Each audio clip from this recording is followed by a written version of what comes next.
Hello, আসসালামু আলাইকুম। আরও নতুন একটি ভিডিও নিয়ে এলাম। আই হোপ আপনাদের কাছে অনেক বেশি ভালো লাগবে। আমরা সব বন্ধুরা মিলে চলে এসেছি নীলা আপুর দাওয়াতে, নীলা আপুদের বাসায়। দেখতে পাচ্ছেন আমার মেয়ে যাচ্ছে খুব আনন্দের সহকারে নীলা আপুদের বাসায়। এই যে সবাই আমরা ওয়েট করতেছি দরজার সামনে। আসলে সব বন্ধুরা মিলে একসাথে হয়ে কোথাও আসলে এমনিতে অনেক বেশি ভালো লাগে। আরও যদি থাকে কোনো বন্ধুর বাসায় দাওয়াত বা বন্ধুর হাতের মজার মজার রান্না, তাহলে তো আর কোনো কথাই নেই। এই যে আমার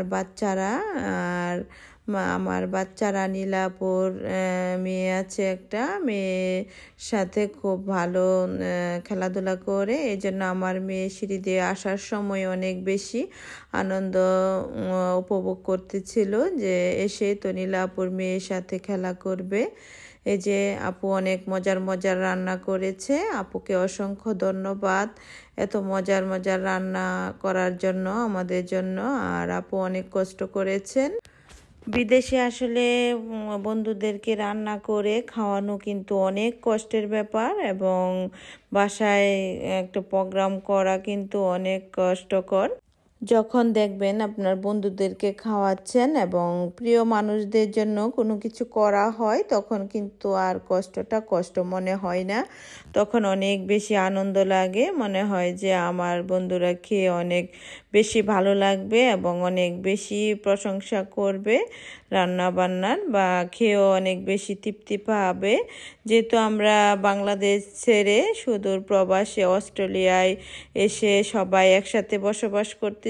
অস্ট্রেলিয়ায় আমরা যারা একসাথে আছি সবাই কিন্তু নিজের ভাই বোনের মতোই হয়ে গেছি। কারণ এখানে যারা আপনাকে আদর করবে, যারা ভালোবাসবে, তারাই তো আপনার ভাই বোন, আসল ভাই বোন। কারণ আসল ভাই বোন তো দূরে থাকে, কিন্তু এখানে আমরা যেহেতু একা একা জীবনযাপন করি, সেহেতু যারা আমাদেরকে আদর করে সম্মান করে তারাই কিন্তু আমাদের অনেক বড় আত্মীয়। এবং সুখে দুঃখে যারা আমাদের খোঁজ খবর নেই, এবং আমাদের খুশিতে যারা খুশি থাকে, এবং আমাদের দুঃখে যারা দুঃখী থাকে, তারাই তো আমাদের অনেক বড় বন্ধু। কারণ বিদেশে বন্ধু পাওয়া কিন্তু একটা ভাগ্যের ব্যাপার, ভালো বন্ধু পাওয়া। কারণ বন্ধু তো সবাই হয় না। দেখা যায় যে সবাই কিন্তু কাঁধের সাথে কাঁধ মিলিয়ে ছবি তুলতে পারে, বাট ভালো বন্ধু হতে হলে কিন্তু বন্ধুদের অনেক বেশি গুণাগুণ থাকতে হয়। কারণ বন্ধু শুধু একসাথে হাসলে বা একসাথে হাঁটলে বা কথা বললে কিন্তু বন্ধু হয় না। বন্ধু হতে গেলে বন্ধুর জন্য অনেক কষ্ট করতে হয়, আর বন্ধুর জন্য অনেক কিছু ত্যাগ স্বীকার করতে হয়। নীলা আপুর মেয়ে অনেক সুন্দর সুন্দর ড্রয়িং করেছে, আমার কাছে খুবই ভালো লেগেছে। আর আপুর বাসার সূরাগুলোও আমার কাছে অনেক বেশি ভালো লেগেছে। আপনাদের কাছে কেমন লাগছে? যদি ভালো লেগে থাকে তাহলে অবশ্যই লাইক, কমেন্ট এবং শেয়ার করতে ভুলবেন না। আর প্রতিদিন নতুন নতুন ভিডিও পেতে অবশ্যই আমার ইউটিউব চ্যানেলটিকে সাবস্ক্রাইব করুন। আর যদি ফেসবুক পেজ থেকে দেখে থাকুন তাহলে অবশ্যই ফলো দিতে ভুলবেন না। দেখতে পাচ্ছেন মায়েরা কিন্তু খাবার দাবার বাচ্চাদেরকে খাওয়ানো নিয়ে খুবই বিজি আছে, কারণ বাচ্চাদেরকে খাওয়ানোটা কিন্তু অনেক কষ্টের ব্যাপার। আর এদিকে আমরা গল্পে মেতে উঠেছি, বাচ্চারাও অনেক আনন্দ করে খেলাধুলা করছে।